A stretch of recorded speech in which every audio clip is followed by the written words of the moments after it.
morjesta vaan. Tänään meillä olisi Baakenin muffinsseja. Raikkaalla sitruunan täytteellä. Aito ja alkuperäinen, 8 kappaletta. Näissä tosiaan niin aika paljon kaloreita.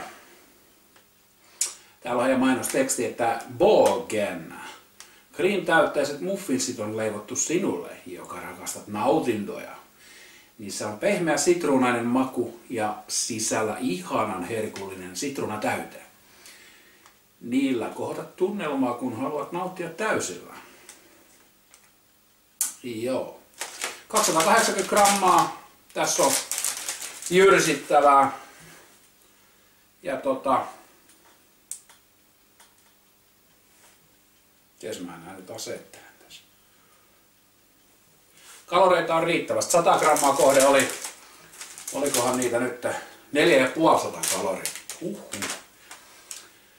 Ja toi oikeastaan ravintoainetaulukko speksit voidaan esitellä tässä välissä.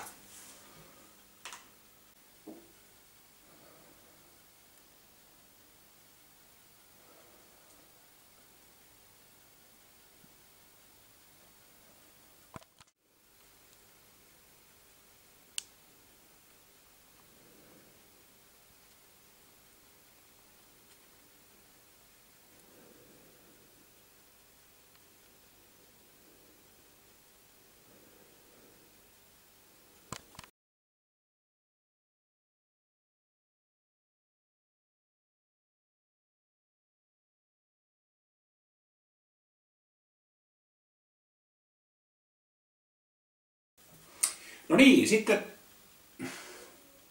veikkailulle, mitä tässä menee aikaa. 280 grammaa, tää on aika tämmöstä kiinteän tuntusta.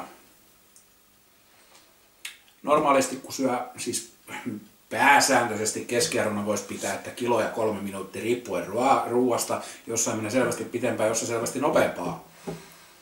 Niin jos tässä nyt olisi suurin piirtein, siis eihän tässä nyt ole ihan 1/3 kiloa. Niin sen mukaan voisi kuvitella, että tässä menisi minuutin. Mutta voitaisiin siitä ottaa semmonen, miten mä otan nyt, tosta menee melkein yksi kerrallas, alta 10 sekuntia, sanotaan 8 nielastuna, 7 nielastuna. Sanotaan, että semmonen 50 sekuntia mun on tästä tavoite. En tiedä. Päästäänkö lähellekään, mutta katsotaan.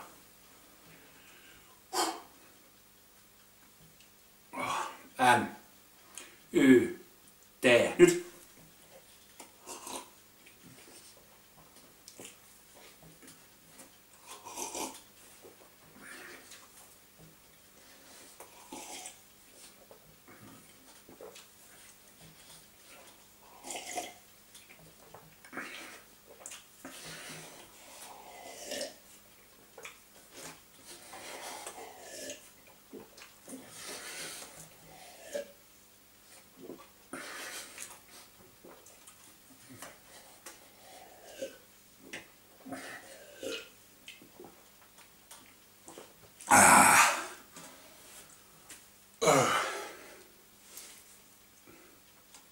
Aika makeita olivat kyllä.